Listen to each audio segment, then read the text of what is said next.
ஏம்மா, இன்னைக்கு ராசம்மாளுக்கு உடம்பே சரியில்லை பாத்துக்கோங்க. எல்லா வேலையும் நீங்களே பாத்துடுறீங்களாமா இன்னைக்கு ஒரு நாள் மட்டும்?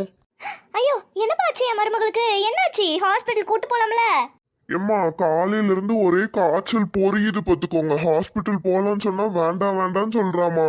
அப்படியா? சரி, நான் மாத்திரையை கொடுத்துட்டு இன்னைக்கு நானே எல்லா வேலையும் பாத்துக்கிறேன்ப்பா. நீ ஆபீஸ் போயிட்டு வா. சரிம்மா, பாத்துக்கோங்க. என்ன சிறிது நேரத்துக்கு பிறகு என்ன மனம் மணக்குது. சரி, நேரமாயிட்டு சோறை போட்டு ராசம்மாளுக்கு கொஞ்சம் ஊட்டி விட்டுட்டு வருவோம். பாவம் எவ்வளவு காய்ச்சலா இருக்கு. ராசம்மா, ராசம்மா, எந்திமா, அத்தை உனக்கு பிடிச்ச மீன் குழம்பு எடுத்துட்டு வந்திருக்கேன் பாரு, வா சாப்பிடலாம். எனக்கு வேண்டாம், என்னால எதுவுமே சாப்பிட முடியல. ஏம்மா, என்ன வேண்டாம்னு சொல்லிட்டு இருக்க? சாப்பிட்டா தானே மாத்திரை போட முடியும், தெம்பா இருக்க முடியும். ஏண்டி, இந்தம்மா சாப்பிடு. இப்படி ஒரு மாமியார் கிடைக்க நான் கொடுத்து வச்சிருக்கணும். என்னதான் சண்டை வந்தாலும் உங்களை மாதிரி யாராலையும் பார்க்க முடியாது. ரொம்ப நன்றி. ஐயா போ, இதுக்கு எதுக்கு நன்றிலான்னு சொல்லிட்டு சாப்பிடுமா. இன்னைக்கு உங்க மகனுக்கு பிறந்த நாள், அதனால நான் உங்களுக்கு பிடிச்ச ரசகுல்லா செய்ய போறேன். ரசகுல்லாவா? நான் ஏற்கனவே ரசகுல்லா பண்ணிட்டேனே, நீ வேற ஏதாச்சும் செய்யுமா? நான் ரசகுல்லா தான் பண்ணுவேன். உங்களுக்கு ரசகுல்லா தான் பிடிக்கும், அதுவும் நான் செஞ்சாதான் பிடிக்கும். நீ செஞ்சாதான் பிடிக்குமா? சரி, நீயும் பண்ணு, நானும் பண்றேன். அவனுக்கு எது பிடிச்சிருக்குன்னு சொல்றான்னு பாப்போம். பண்றேன் பாப்போம். சிறிது நேரத்துக்கு பிறகு இங்க வாங்க, நான் செஞ்சு முடிச்சிட்டேன்.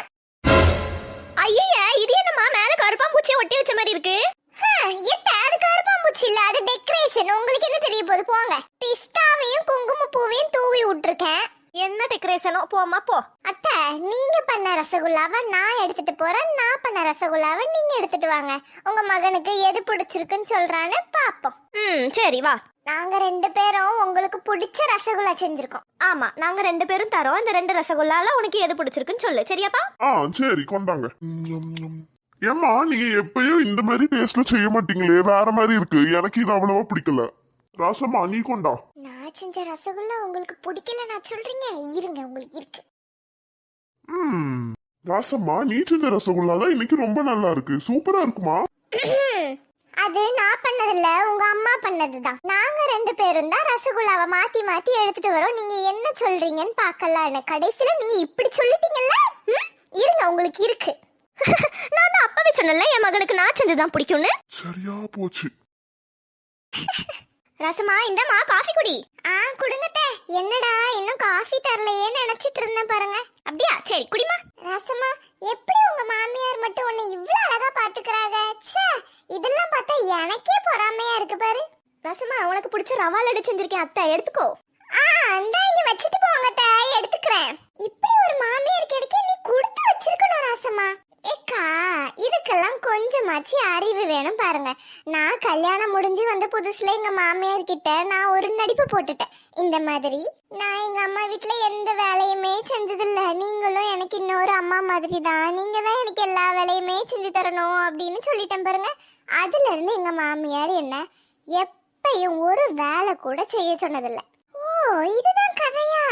எங்க மாமியார் கிட்ட அப்படிலாம் சொன்னதுனால தான் என்ன இப்படி பாத்துக்கிறாங்க. இல்லனா அந்த கிளவி பாத்துக்குமா சொல்லுங்க? இப்படிலாம் கொஞ்சமாச்சு பேசணும் உங்க மாமியார் கிட்ட நீங்க. ராசமா, செத்த நீ போ. காலை 8 மணி. ஏய் ராசமா, மணி 8 ஆயிட்டு, இன்னமும் நல்லா தூங்கிட்டு இருக்க. வீடு வாசல பெருக்கி கோலம் போடுவோன்னு இல்ல பிள்ளை. சும்மா இருங்கட்ட, 8 மணி தானே ஆகுது. ஐயோ, அதுக்குள்ள எழுப்பி விடுறீங்க. இப்ப நீ எந்திரிச்சு போறியா இல்லையா? எந்திரிச்சிட்டேன், போதுமா? பக்கத்து வீட்டுல சின்ன பொண்ண பாரு, எவ்வளவு வேலை பார்க்க அவங்க மாமியா இருக்கு. காலையில 7:30 மணிக்கு ஒரு காஃபி, 12 மணிக்கு ஒரு காஃபி, 2 மணிக்கு டான்னு சுட சுட சோறு, நைட்டு 7:30 மணிக்கு நைட்டு சாப்பாடு முடிச்சிடறா. ஆனா நீ இருக்க பாரு, எனக்கும் வந்து வாச்சிருக்கியே. சும்மா என்ன குறை சொல்லிக்கிட்டே இருக்காது. என்ன பக்கத்து வீட்டு பிள்ளை, நான் அவங்க வீட்டுல போய் உட்காருங்க. தேவையில்லாம பேசிட்டு இருக்காம போய் பாத்திரத்தை விளக்கு போ. கிளவிய புடிக்கவே இல்ல. சிறிது நேரத்துக்கு பிறகு வசந்தி, இங்க பாரு. ஐயோ சுசிலா, என்னடி எதுக்கு அழுவுற? என் மருமவ கிட்ட ஒரு கப்பு காபி தண்ணி தர மாட்டீங்கன்னு சொன்னம்மா. உடனே உருட்டுக்கட்டைய கொண்டு மூஞ்சிலே விசிறி அடிச்சிட்டாமா. ஐயோ, இப்பதான் உன் மருமகளை பத்தி பெருமையா சொன்னேன். ஏன்ட்ட பக்கத்து வீட்டு மருமக சின்ன பொண்ணு மாதிரி நானும் இருக்கட்டுமா?